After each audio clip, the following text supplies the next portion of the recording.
Bueno, música evocadora para hablar acerca de patrimonio y hablar de esa otra parte esencial, ¿no? Una madera, una piedra, un elemento propio de lo que es en sí nuestros monumentos históricos, artísticos, tanto religiosos como civiles. Todo eso pues, no serviría prácticamente de nada si no tuviese y albergara gente dentro, ¿no? Que es lo que en su día me quiso explicar don Telesforo Bravo. Está muy bien las preguntas que usted me hizo sobre la tierra, esto, el volcán, pero no se olvide que lo más importante es la gente que pisa sobre él, ¿no? Esas son lecciones que uno ha recibido a lo largo de su vida, ¿no? Y eso también, pues, está bien. Por eso agradezco mucho que ese gesto humano de hablar acerca de lo propio, y no como el farewell que dicen los ingleses, diciendo, ay, Dios mío, qué pena, los ayes, ¿no? Como digo yo, sino también porque tenemos que convencer a la gente de que esto es algo que nos pertenece y que de cara a lo que venga, a las generaciones futuras que vengan, pues también que hay que proteger lo que hay ahora y lo que ya estaba antes que nosotros estuviéramos. Saludo yo a Juan Manuel Reyes Cornejo y a también Germán Rodríguez, bienvenidos. Buenos días. Buenas tardes. Buenas tardes, sí. ¿Cómo estamos? No sé en qué hora estoy. También te ven a todas horas, o sea que... Sí, bueno, además, miren... hay gente que ya que saluda buenos días, buenas tardes, buenas noches. Mira, a través de esa pequeña ventanita que ustedes ven ahí, nos están viendo en parte del planeta, en todo y más allá, quién sabe. Porque la diáspora nos sigue mucho, tanto en América como en Europa, incluso en Oceanía. Y del Realejo Bajo, más concretamente, de la Cruz Verde, mandamos saludos a Nueva Zelanda. Casi nada, ¿eh? Así que ya no solo son oyentes, sino que son espectadores también. Sí, cierto. Sin barreras, sí. Que ya todos estos programas se cuelgan en el YouTube. Sí. Y bueno, y elogiar el olfato que tiene el amigo Germán para buscar los temas, porque estamos a las entradas estamos en el otoño, sí. Estamos cuando muere la naturaleza, y vamos precisamente a tratar ese tema de la muerte. Que es la resurrección después, sí, obviamente. Que nuestra civilización occidental le ha dado una orientación mucho más rica, sí, que esa otra que le han querido dar, y que bueno, ya estoy viendo, por mi barrio estoy viendo ya decoraciones de Halloween, sí. Y es una pena que luego la gente desconozca lo que es lo nuestro, lo que es nuestra identidad, ¿verdad? Bueno, pues el apartado de patrimonio hoy, tanto pues la propuesta de Germán, hablar acerca de nuestros camposantos, de nuestros cementerios, y también por supuesto de esa cultura de la muerte que dista mucho de esos zombies llenos de bichos y de monstruos, muy simplista, sí. Y después no es nada solidaria, no es nada, no tiene esa humanidad, lo que ha caracterizado el carácter del canario es precisamente esa acogida, ese saberse integrar, y fíjate tú, ahora mismo el mundo está pasando por una situación extrema debido a esas polarizaciones que debemos de evitar. ¿Y cómo se evitan? Pues reivindicando. El mejor remedio ante la globalización es precisamente reivindicar nuestra identidad y lo que nos dejaron nuestros antepasados en cuanto a herencia, y en eso hay que abundar. Nuestra propia identidad tiene riqueza suficiente para estar importándola de cualquier otro sitio. Sí, ¿no? Bueno, pues el punto de partida obviamente es, me imagino yo, ese momento crucial en la vida de una persona. Siempre hay tiempo para morir, como dice el otro, a todos tendremos nuestro tiempo de dejar este planeta, pero no hay duda que para morir hay que estar vivo primero. Dichosos y sobre todo desafortunados aquellos que no pueden vivir su vida plena, pero que la muerte es lo único cierto que nos va a tocar a todos, es la verdad. Todas las piezas del ajedrez, sean reyes o peones, se van a guardar en la pero como digo caja. yo, ya habrá tiempo, vamos a hablar de la vida, precisamente de la vida de los cementerios, porque el cementerio es para albergar los restos, pero hay vida. Antes me gustaría hacer una introducción de lo que ha supuesto, de cómo ha tratado la religiosidad popular precisamente ese trance de una orilla a la otra. Y hombre, tenemos que remontarnos muy atrás, nosotros tenemos 500 años de historia. Si nuestros oyentes y también los televidentes recorren nuestras principales iglesias, se encontrarán en todos esos famosos cuadros de ánimas, en los que se representaba ese purgatorio, ese estadio superior de todos los santos, y luego la Santísima Trinidad al final. La gloria. Y cómo en un principio empezó siendo San Miguel Arcángel el que salvaba esas ánimas benditas del purgatorio, para después ser sustituido por Nuestra Señora del Carmen, que bueno, con el cuento ese del escapulario, de de San Simón Stock y toda la historia, pues el que se supone que se imponía ese escapulario pues se salvaba del purgatorio o tenía de alguna manera, ¿no? Entonces hay que ver que en esta época pasabas por las iglesias y veías esos cuadros que tenían sus hermandades, muchas veces hermandades de Veracruz, Misericordia o de Sangre. No, la propia hermandad de las ánimas tenía su propia hermandad. Había sitios en los que no existía como tal y entonces era sustituida por otra hermandad. Pero a lo largo, según va avanzando las centurias, te interrumpa, se van creando por sí solas. Sí, entonces, claro, antes no es como hoy, que tú llamas a la funeraria, tienes un seguro de deceso, había que buscar recursos para esos pobrecitos. Bueno, el desarrollo de nuestras iglesias, por ejemplo, se logró a partir de ermitas mediante ampliaciones que las clases dominantes creaban sus capillas para el enterramiento propio.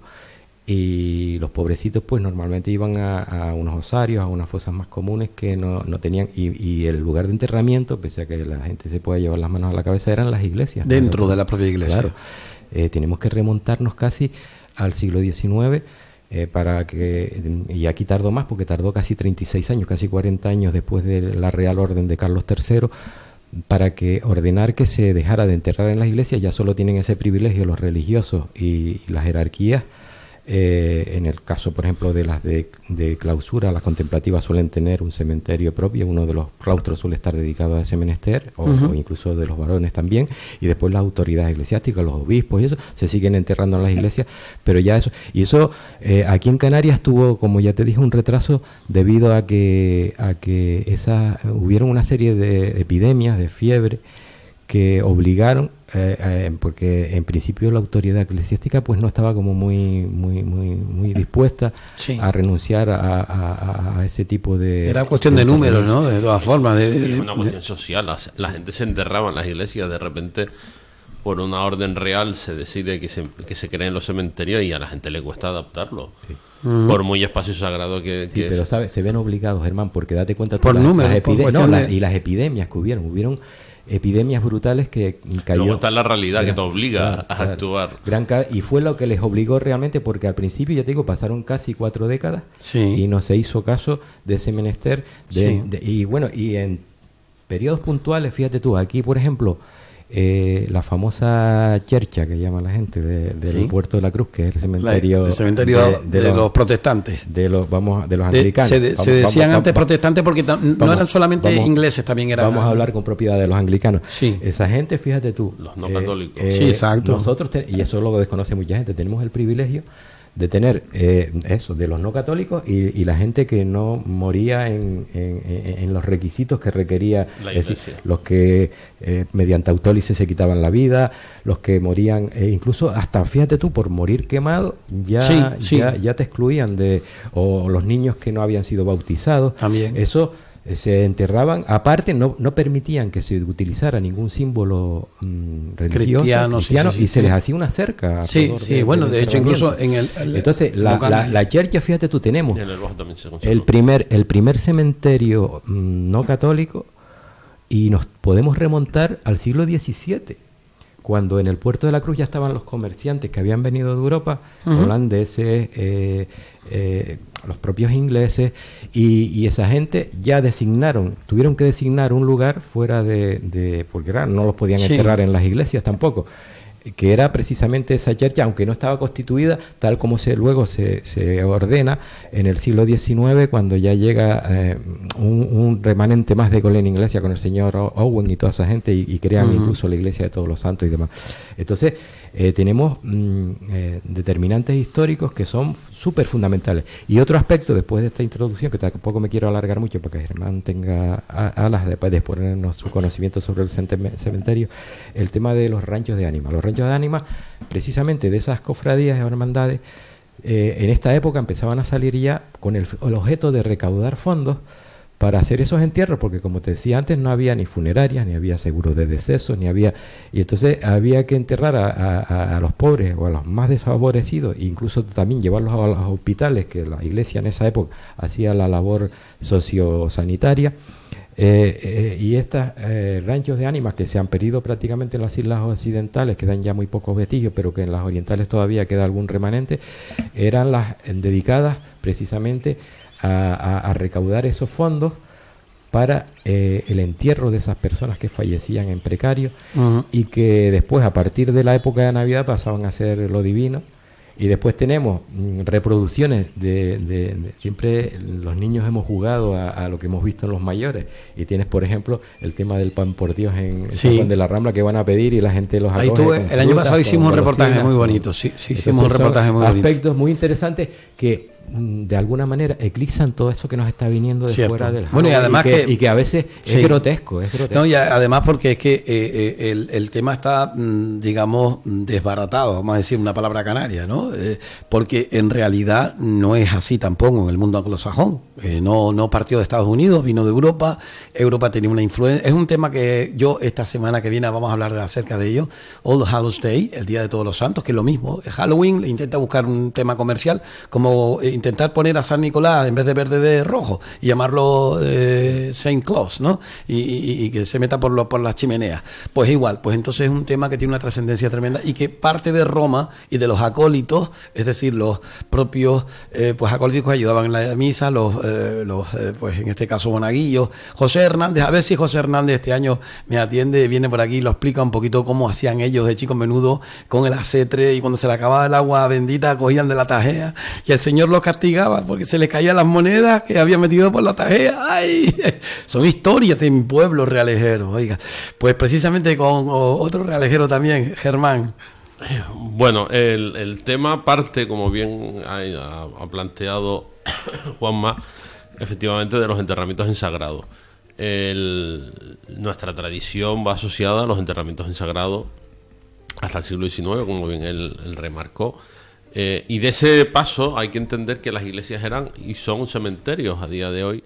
Desde su fundación hasta el 19 eran cementerios donde se mantenía una política de ordenamiento del espacio, donde habían propiedades, enterramientos en propiedad y enterramientos que eran comunes. Sí, que quiere decir que pertenecían es decir, que no es que fuera, ¿no? Que eso no podía tener acceso eran privativos. Claro. Exacto, ese espacio se limitaba con una lápida. Sí. O no. Exacto, muchas de las fundaciones religiosas se levantaban y tenían tantas capillas porque en el fondo lo que estaban haciendo eran sus panteones. Claro. Sí, exacto. Ahora uno lo ve con un punto de vista como más devoto y más si se quiere, como más romántico, pero en el fondo lo que subyacía era garantizar. Y el interés porque le rezaran los responsos, porque todos los actos, toda la fundación, no solo la creación de la capilla, sino la dotación de la misma con un capellán, implicaba el rezo por la salvación de los fallecidos. Aparte de celebrar las fiestas de tu devoción, pero en el fondo lo que subía era un sermón por el fallecido, por el fundador, por la familia, y garantizar un lugar de entierro a la familia de manera seria. Y eso fue lo que provocó que muchos de los edificios religiosos, sobre todo los conventuales, prosperaran de manera muy rápida. Los parroquiales también, pero en menor medida. También tienen las capillas cabeceras, y ahí entran elementos diferentes como pueden ser las cofradías, que generan espacios propios para el enterramiento de sus miembros, sea desde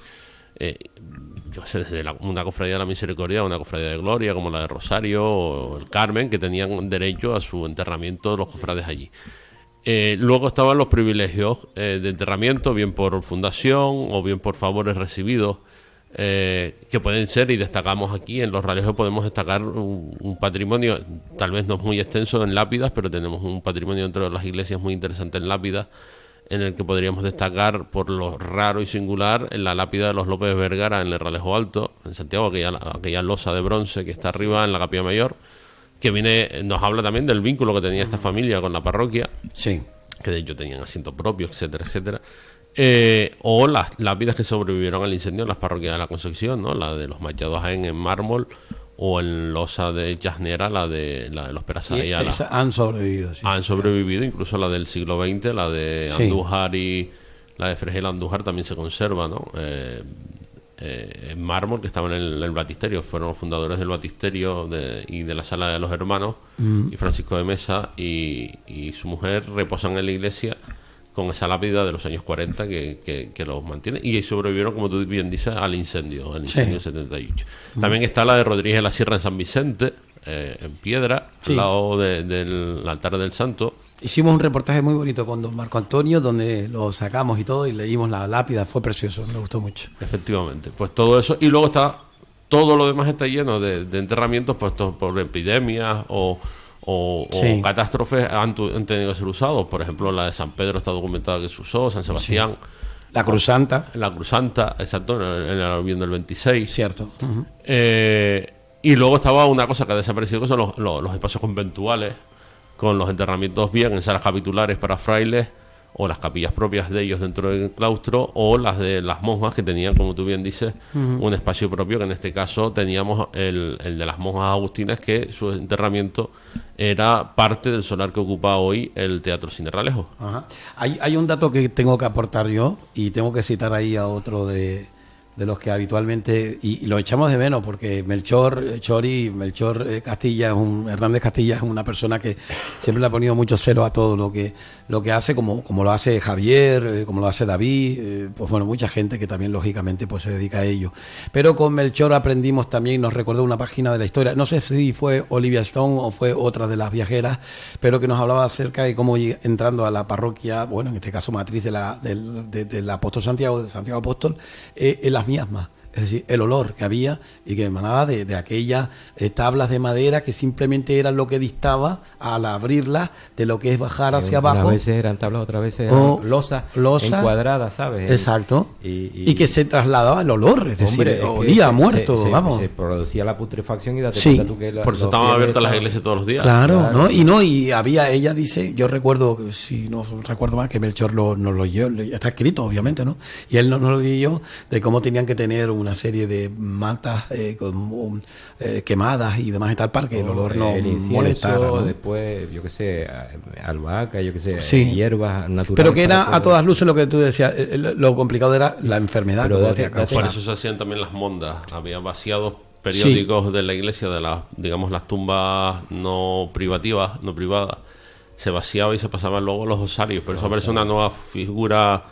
Que arriba en el Realejo Alto no recuerdo yo, pero a mí se me dijeron que en la Concepción había uno. Estaba el osario detrás de la iglesia. Detrás justamente donde estaba una de las entradas laterales, ¿no? Justo detrás donde estaba el drago del osario y la calle nueva. Y ahí durante mucho tiempo, yo recuerdo de don Agustín Luis, no sé cuánto tiempo estuvo, pero a mí yo creo recordar, si no me equivoco, que había gente que bajaba y que... no sé, que había transitado y todos esos huesos supongo fueron subidos a la... Me imagino que cuando se destruye el espacio pues pasarían a la fosa común del cementerio de San Francisco. San Francisco, ¿no? Uh-huh. Bueno, pues es un tema que también es muy recurrente, porque obviamente es salubridad y también, por supuesto, es espacio, y también es tener hasta ese momento los digamos, deudores, los familiares no tenían un sitio donde, entonces cuando ya vas a un camposanto ya es otra cosa, ya tú puedes llevar una flor, puedes ir a arreglar su tumba. También los cultos han cambiado, antiguamente por finados lo que se hacían eran ofrendas sobre la tumba de especies, hoy se mandaban a decir misas y responsos. No era tanto el acto, digamos, romántico. Lo de las flores. Ha cambiado la liturgia por completo. Exactamente. Ha variado todo. Sí. Ahora uno lleva flores, pero que antes no había ni quien cultivara flores, era lo de los patios. Pero tampoco era esa excesividad de miedo y de... Bueno, siempre la muerte y un respeto a una cosa, un miedo. Sí, exacto. Y una cosa es hacer mofa y risa de ello, ¿no? Pero que la gente... entraba a los cementerios. Yo recuerdo que mi madre me decía que mi abuela Sista, que mi abuelo iba a sacar la arena del barranco y demás, y tenía la vecina allí, e incluso mi tatarabuela, bueno, cosas muy al lado de la chercha, pues que iban y entraban al cementerio a coger perejil, porque era el mejor perejil que había, y entraban de noche. Sí. Es decir, que estamos hablando de... La chercha, que figura una inscripción allí con azulejos de 1880 y algo, creo que, y sin embargo, y como bien te decía yo antes, ya ese lugar estaba predestinado mucho antes de que llegara esa colonia inglesa con el señor Owen y se estableciese como cementerio anglicano, ¿sabes? Incluso llegaron a ponerle una cruz de esas de los anglicanos y la mandó el Santo Oficio a retirar, y hay una serie de anécdotas muy interesantes, y sobre todo cómo se enriquece después también en la época del romanticismo, se enriquece ese culto a la muerte. Y tenemos también no solo las lápidas que refería Germán, sino también algunos túmulos, como por ejemplo el de los marqueses del Sausal. Bueno, eso más bien es un catafalco, que era lo que ponían para las... Ese es de los oramas, y ese lo ponían cuando fallecía. El fémur atravesado y la calavera. Eran arquitecturas efímeras. Yo pensé que era la iglesia, te referías a la iglesia. La puedes ver en una dentro de las iglesias. Dentro de la iglesia yo recuerdo ver que se usaban 2 fémur, porque yo de hecho incluso lo veía. Y la calavera aquella que se ponían... Pero eso era para montar los túmulos de los que eso es otra cosa. O los catafalcos funerarios. Un catafalco que era cuando moría un rey o una autoridad eclesiástica, una persona con una dignidad, pues se ponía eso en el crucero, como se pone hoy el cajón del fallecido, que antes los fallecidos no iban a la iglesia como hoy, sino los venía a buscar la cruz alzada a su casa. Pero sabes que antiguamente, yo de chico menudo recuerdo, no me acuerdo qué sacerdote fue, si fue don Nicolás o fue don Benjamín, pero que se ponía dentro, y además yo recuerdo abrir el cajón, salía por un lado el cráneo, los 2 fémur, y por otro lado la cabeza de la Virgen del Rosario. Entonces, pues, y yo recuerdo... Pero eso era un elemento decorativo. Decorativo, exacto. Lo que era el túmulo. Pero que lo ponían en esa etapa, y te llamaba la atención ver un cráneo humano allí. Y las cofradías de ánimas sufragaban por este mes de noviembre la sí, pero que era un útil que estaba allí en la cabeza. Eso no se ha perdido, ¿sabes? Yo recuerdo de cuando han fallecido los obispos, los primeros, ya esto no lo están haciendo, en la catedral ponían una especie de catafalco, imitaba como una especie de féretro, y luego encima le ponían la mitra o le ponían el báculo. Era una representación, y eso que tú te refieres es un poco un complemento de esos túmulos que los podemos ver hoy en día todavía en San Juan de la Rambla. Hay una capilla que se encuentra al de los oramas, y es, ya te digo, una forma que nos habla claramente de lo que hay, representar lo que dice en el cementerio de la Orotava, que dice: como me ves, te verás, o algo así. Sí, esas citas están a lo largo de toda la historia del arte. Es curioso que la gente ahora propicie, por ejemplo, todo este tema de Halloween y toda esta recreación de cuerpos putrefactos, y luego se asusten cuando van a las iglesias y se escandalizan por los cuadros de ánimas. Eso es una... Acabas de poner el dedo en la llaga, y nunca mejor dicho, porque mucha gente que persigue la tradición cristiana de celebrar la Semana Santa con imágenes, y después resulta que ante este tipo de cosas no le pone nada más, se visten y se mofan de gente que mata a otra gente, monstruos y demás, y utilizando algo tan íntimo de una familia como es un ser querido que fallece, ¿no? Y sabes lo peor, Isidro, que muchas veces desconocen que en muchas de esas representaciones a veces hay incluso hasta personajes que fueron de nuestra historia y que son absolutamente desconocidos. Por eso siempre he dicho que lo que no se conoce no se puede amar. Y a eso vamos también, porque claro, el tiempo, lamentablemente no tenemos tanto tiempo como tenemos habitualmente, y podemos hacerlo, cuidado, se puede hacer en varias, porque todavía esta semana, la semana que viene, el jueves, que ya podremos ahondar más. El jueves será ya, concretamente, tendremos el jueves que será día 2, que sí tenemos programación, así que podemos estar aquí y podemos hablar de todo ello, ¿no? Pero la gente que está, como tú, me llamó mucho la atención lo que propusiste, y Juanma también te lo puso, y yo también con el pulgar, el tema de la gente que está enterrada en nuestro municipio y que tiene obviamente una razón. El primero de ellos, que ustedes siempre le hacen el homenaje a Agustín Espinosa, por ejemplo, ¿no? Es que el espacio del cementerio no solo tiene que ser un espacio donde se entierra un despojo, donde se entierra y poco más que se tal, también es un espacio de vida, porque tiene una actividad, de cultura incluso. Tiene cultura, tienes un estudio arquitectónico, porque todo eso se diseña y tiene un planteamiento, tiene una simbología. Los cipreses están allí no por una cuestión decorativa, tiene una explicación simbólica también y hasta higiénica. Todo eso implica un estudio de estos espacios y un disfrute de estos espacios que va más allá del mero espacio vinculado, digamos, al dolor o a la memoria de los familiares. Entre ellos también está como un espacio de homenaje, por eso lo de Agustín Espinosa, por ejemplo, ¿no? O sea, qué mejor sitio donde recordar al escritor, pues en el aniversario de su muerte, que al pie de su tumba. Es el mejor ejemplo que se le puede desarrollar, ¿no? Entonces, ha sido uno de los días más felices que yo he estado en un cementerio, lo reconozco. Grabar el apartado con el cementerio. Hay cementerios ya que son de los de lunes, interés cultural, o sea, que la familia Y después, lo que yo te comentaba antes del romanticismo, el romanticismo le dio a los cementerios un aspecto también en cuanto a cualidad en el patrimonio, en calidades, brutal. Y después tenemos, Germán estaba hablando de los personajes que se enterraban en cristianos, pero hay un fenómeno también que se produce en el siglo XIX con la masonería, en la que incluso, por ejemplo, el cementerio de la Orotava, ¿sabes? Que creo que fue construido, inaugurado sobre la primera mitad del XIX, sobre 1823 o por ahí.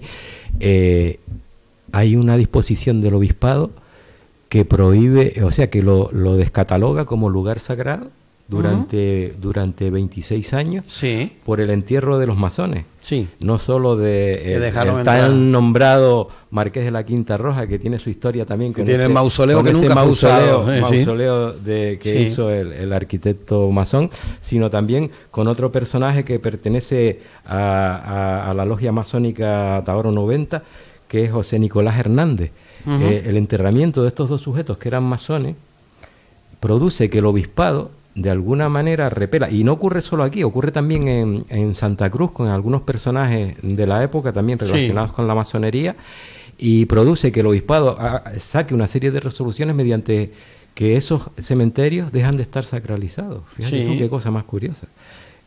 Son aspectos y por no hablar de los elementos masónicos que columnas truncadas y después de un arte funerario relacionado con el mármol, con la piedra, que desgraciadamente no se ha cuidado y que está en franco retroceso, y que es digno de no solo darle ese aspecto cultural del que hablaba Germán, en cuanto a yo me admiro, por ejemplo, de otros lugares fuera de aquí, donde los cementerios suelen ser lugares también como las plazas, lugares son visitados, famosos los cementerios de París son visitados. Bueno, de hecho hay trabajos literarios sobre las, digamos, citas y los epitafios y demás. Hay libros editados. Y luego todo el repertorio escultórico que contienen esos cementerios, como el de Cuba, por ejemplo, el de La Habana también es famoso por ello. Pero puede que ustedes no sepan eso. Además, les voy a decir que lo busquen. Pues lo pueden buscar en internet y lo pueden encontrar. ¿Saben ustedes que hay un programa de televisión que se dedica a recorrer los cementerios, como ha hecho ese Iker, el de Milenio? Pues igual, pues bueno, pero es que hay una cadena de televisión solo y llanamente, como hay cadenas de televisión que visitan ciudades, y esta es la ciudad los cementerios son la ciudad de los muertos y reflejan mucho de la sociedad en la que se instalan. Pero ¿sabes lo más gracioso del tema? Que se hace de noche y que las cámaras están cementerio de París, cementerio de tal, de noche, y tú ves, te pones el canal y el canal no hace nada. Cámara fija. Ah, vale, esto es mejor. Sí, bueno, es lo mismo, exactamente fija. Igual. Yo una vez me lo encontré y me puse a verlo. Eso ya es más propio de esta época. Sí, pero es todo el año. Es curioso, me llamó un montón la atención porque sale una cámara de una parte del cementerio, de Madrid también, la Almudena también. La gente muchas veces se engancha a la historia. Mira, hay un tema que es, por ejemplo, el que yo nombré antes del octavo Marqués de la Quinta Roja, que eso del Señor no recibe, que por lo visto la madre y su esposa eran muy beatas de misa diaria, y él era masón, y entonces el cura visitaba, porque en esa época había unos protocolos también con la alta burguesía de que los jueves o los martes iba el sacerdote a tomar el té con la señora y tal. Y siempre preguntaba por el Señor para convertirlo, ¿no? Y él acabó diciéndole al mayordomo, mira, cuando venga el cura le dices que el Señor no recibe. Y cuando él falleció, fue la madre, eso es un cuento que hacen, ¿no? Por el que se ha intercedido. Y que fue lo que la llenó de rabia, la llenó de rabia y se trajo a dos coques para que le hiciera el mausoleo aquel allí, que al final se quedó vacío. Y sin embargo, esos temas los está usando ahora, por ejemplo, José Gregorio y otros más que se dedican a relacionar. Y son temas que enganchan, pero es que como esas anécdotas hay montones. Hay muchas. Es simplemente buscar un poco. Mira, te voy a contar una que puede que mucha gente no conozca. ¿Sabes del cementerio San Carlos? Vale, ¿sabes que allí en el cementerio de San Carlos hay una persona enterrada que tiene un peso específico en la cultura de nuestra tierra, aunque no era de aquí, que es Sabín Barceló?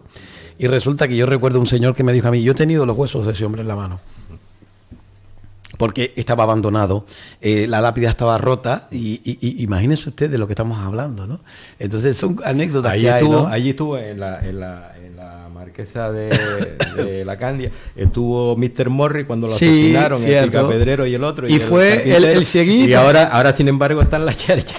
Sí, fue el cieguito quien lo descubrió. Una cieguita era. Olfato, sí. Vale. Iban a enterrar al hermano. Relato. Y hacía más de 25 años que habían enterrado a la marquesa y les volvió mal. Y entonces llamaron al sepulturero y descubrieron allí. Que fue la última ejecución pública en el Garrote. Sí, cierto. Bueno, y que mi abuela... Hay un montón de historias. Mi abuela Sista decía que su abuela de ella se le recordaba que vinieron dos negros con unos aretes grandes a eso lo trajeron de Sevilla. Los tremendo eso, ¿no? Esos temas se podrían... Y hay un montón. Bueno, y todos los pueblos están minados. Tenemos ya 30 minutos, no puedo disponer de más, pero... El Marqués de Vilaflor, por ejemplo, que estuvo... La semana que viene les emplazo nuevamente aquí y bueno, si quieren ahondar más específicamente en algo, pues no sé, de algún personaje, Germán... Podemos trabajar sobre los cementerios y ciertos personajes o historias de dentro. Sí, ¿no? Un poco la evolución de los edificios, de los espacios. Vale. Sí, ¿no? Y ya que nos hemos centrado más en las iglesias y tal, pues sí, vale. Sí, ¿no? Y hay que destacar un poquito, quizás a lo mejor, la ubicación de los mismos, el nombre de no sé, son cosas... Los nombres, quienes están dentro, enterrados. Sí, cierto, ¿no? Ciertos personajes que queramos destacar, sí. Bueno. Hay un montón de detalles, muchachos. Mira, en Salatenía, por ejemplo, hubo un niño que no lo habían bautizado y lo enterraron, y también el obispado le retiró lo de Camposanto porque no hicieron una valla alrededor de donde lo habían enterrado. Hay un montón de anécdotas, pero bueno, esto puede llenar programas y programas. Bueno, pues con eso seguimos nosotros hablando de nuestra tierra, nuestra cultura y también nuestra fe, pero eso sí, obviamente, antes que nada, nuestro respeto hacia esas seres que todos tendremos que coger ese camino tarde o temprano, y lo que es cierto es que me niego. Estabas hablando antes de una sociedad como la norteamericana especialmente, donde lo primero que se hace cuando una persona muere es vaciarlo. Como se hace en Egipto y lo momifican, no, entre comillas, lo embalsaman, que es otra cosa, para ponerlo bien bonito de cara al público, pero le quitan todo, completamente todo, es decir, ¿no? Y después resulta que hacen lo del Halloween con gente con bichos y tal, cuando ellos en su cultura no dejan que eso se produzca. Es decir, que una persona vaya a la tierra con restos prácticamente no hacen, ¿no? Entonces es una curiosidad de una sociedad que tiene miedo a la muerte y que es una forma también quizás a lo mejor de... Cuanto más se niega el hecho de la muerte en la sociedad actual nuestra, por ejemplo, es cuando más se pone en boga esta fiesta. Cuando menos cercanías tienes con el enterramiento, con el duelo, con todo esto, parece que la muerte pasa como si fuera un mero trámite más, y de repente llega una fecha concreta del año y te vuelcas hacia la recreación de algo que aparentemente no quieres ver desde pues no le digo yo a ustedes, porque creo yo que el carnaval, no sé si es de aquí o de Santa Cruz, no sé, este año va del horror, del miedo. Bueno, así, imagínate tú lo que puede ser. Lo que puede salir de ahí. Bueno, que hagamos visitas guiadas a los cementerios, seguramente puede ser interesante. Seguro, un abrazo. Oye, y otra cosa, no me olvido de Albertito, no me olvido de nuestros, digamos, sepultureros de toda la vida y también de mucha gente que estaba ahí, ¿no? De eso hablaremos también la semana que viene seguro. Un abrazo, muchas gracias, adiós.